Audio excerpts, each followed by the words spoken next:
Boa noite, queridos alunos. Hoje nós vamos falar sobre correlação linear. Esse é o tema da nossa aula de hoje. Correlacionar duas variáveis. Então, aqui, gente, eu estou deixando esse artigo aqui para vocês. Correção linear entre componentes da produção e produtividade do arroz de terras altas em sistema plantio direto. É um artigo científico que ele utiliza a correção linear na produção de arroz. E com isso ele consegue chegar a algumas conclusões interessantes, né? Da produtividade do arroz e de como essa espiguetas granadas aí interferiram nessa produção. Então eu estou mostrando para vocês uma aplicação prática do assunto que nós vamos tratar na aula de hoje, que é a correlação linear. Dentro da área da agronomia, da área da florestal, tem muita aplicação esse conceito, né? Correlacionar duas variáveis tem diversas aplicações. Nesse artigo eu estou mostrando um exemplo para vocês. Aqui, gente, vocês estão vendo então o gráfico dessa correlação, né? Ele correlaciona ali número de espiguetas granuladas do arroz em relação à produtividade de grãos em quilograma por hectare, né? Então vocês estão percebendo por esse gráfico que quanto maior o número de espiguetas granuladas, maior a produção de arroz. É uma correlação meio óbvia, lógico, e a correlação ali também, vocês estão vendo, ó, o R igual a 0,50. Essa correlação ela não é muito forte, mas enfim, o gráfico ele tem uma tendência de crescimento, ou seja, quanto mais número de espiguetas granuladas, maior a produção por hectare de arroz. Vocês estão vendo ali que o N é igual a 120, quer dizer, foram utilizadas 120 amostras, pé de arroz, né, espiguetas de arroz, alguma coisa assim. E aí em cima ali você tem uma equação. Esse gráfico aí ele tem uma equação. Esse y igual a 115,5 vezes x elevado a 0,770 é uma equação dessa reta aí, né? Mas enfim, o que eu queria mostrar para vocês? Um exemplo prático da aplicação da correlação linear na área da agronomia. Aqui nós temos um exemplo da área da engenharia florestal.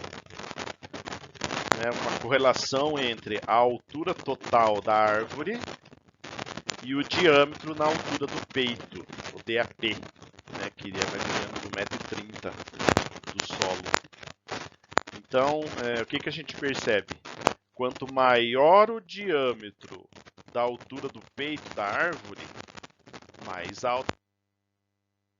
É verdade, né, gente? Aquelas árvores que tem aquela base bem grossa, um diâmetro bem alto, essa árvore, ela também. Nos Estados Unidos, por exemplo.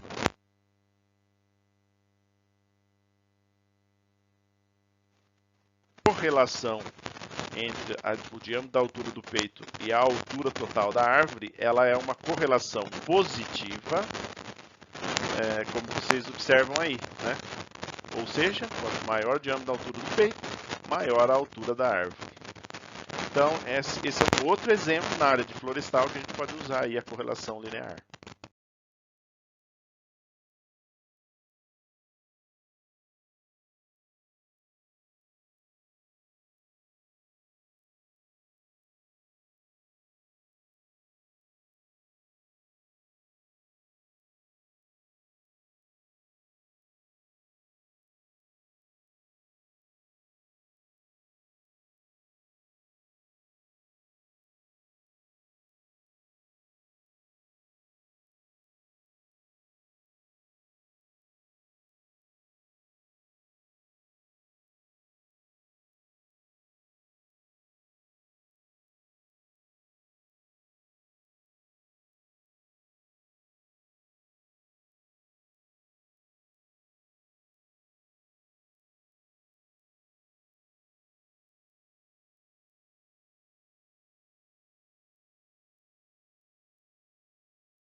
Então, olha, para a gente saber certinho se existe ou não uma correlação linear, não dá para a gente ficar no achismo, né?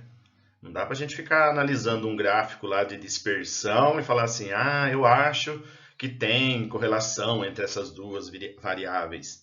Não dá para a gente ficar no achismo. Estatística é uma ciência exata, né?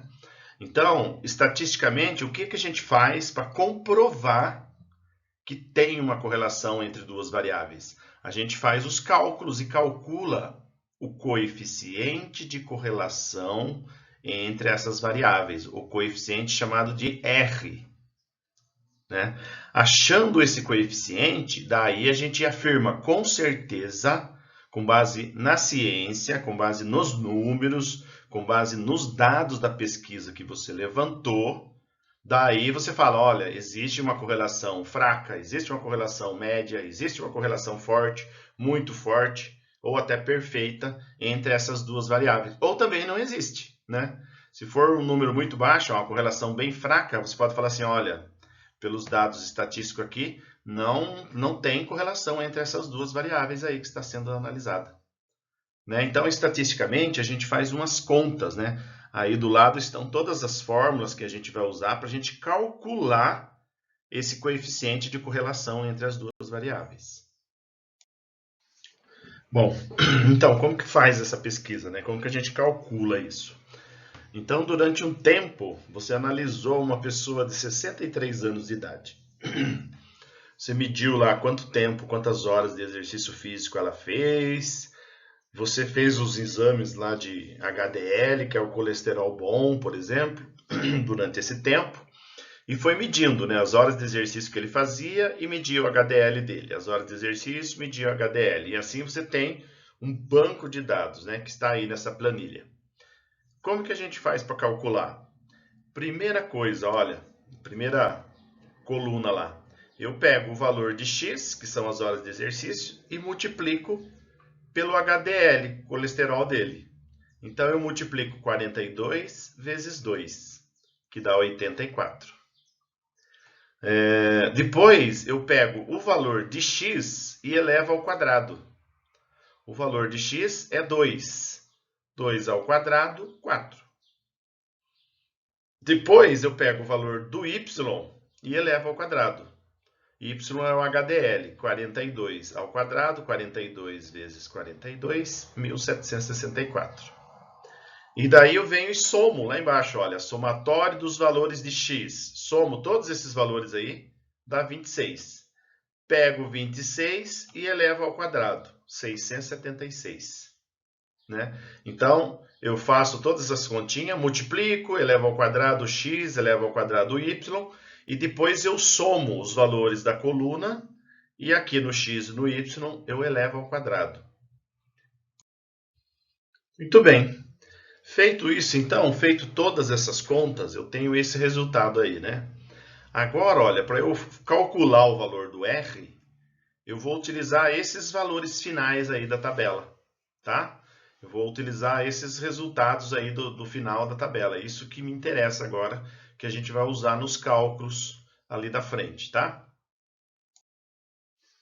Bom, vamos lá então. Agora a gente vai fazer os cálculos. Então eu pego esse final da nossa tabela, né? Todos esses resultados do final da nossa tabela e vou utilizar agora nas fórmulas, né? Primeiro que eu vou calcular o SSXY, que na verdade é como se fosse a variância aí dessas duas variáveis, x e y, tá? Eu coloco lá, ó, esse m na vertical aí é somatório, né, gente? Vocês já sabem disso. Então, nós temos lá o somatório de xy menos o somatório de x vezes o somatório de y dividido por n. N é o número de dados. Como vocês viram lá atrás, nós temos 6 dados, né? 6 valores de x, 6 valores de y. Então, nós temos 6 dados x, y, né? Então, colocando os resultados aí, olha, o somatório de xy é 1562, menos o somatório de x é 26, multiplico pelo somatório de y, que é 336, divido por 6, primeiro eu faço essa continha, 26 vezes 336, dividido por 6, dá 1.456. Eu faço a subtraçãozinha aí e eu achei o valor de SSXY, que é igual a 106.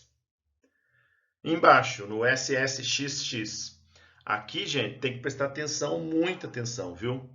Veja, nós temos somatório de x ao quadrado e eu tenho, entre parênteses, o somatório de x elevado ao quadrado. Tem uma diferença aí, tá vendo? Não façam confusão, gente. O somatório de x ao quadrado, olha lá em cima, é igual a 164.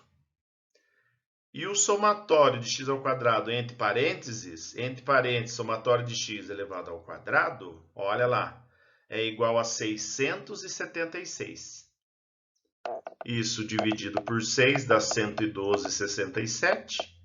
Faço a subtraçãozinha, 164 menos 112,67 dá 51,33. Então, muita atenção, é onde o pessoal mais erram nesse exercício, tá? Percebam aí, somatório de x ao quadrado é uma coisa. Entre parênteses, somatório de x elevado ao quadrado é outra coisa, tá? Saiba procurar isso certinho lá na tabela, tá? E daí você faz a mesma coisa com o SSYY. Tá vendo? Fazendo as continhas ali, você vai substituindo os resultados lá do final da sua tabela e você encontra ali o valor de 338. Daí, olha, eu vou para o finalmente, para calcular o valor do R. Para calcular o valor do R, eu pego esses resultados que eu coloquei lá em cima, né? SSXY, SSXX, SSYY, que são os resultados que estão aí em cima. Vou substituindo, faço as contas, calculo a raiz quadrada primeiro, divido lá 106 por 131,72 e eu tenho, finalmente, o coeficiente R, que é igual a 0,80. E daí, olha, qual que é a conclusão estatística que a gente faz disso? A conclusão é que existe uma correlação entre exercícios físicos e o HDL, e essa correlação ela é positiva e direta, porque se você aumenta a quantidade de horas de exercícios físicos, você também aumenta o HDL, que é o bom. Isso é bom para a saúde da gente, né? Então, quanto mais exercícios físicos, mais o HDL bom no nosso organismo. Então, é uma correlação positiva direta, né? O R é 0,80, daí olhando lá na tabelinha do começo, a gente vê que o 0,80 ele é classificado como correlação forte. Correlação forte entre essas duas variáveis estatísticas.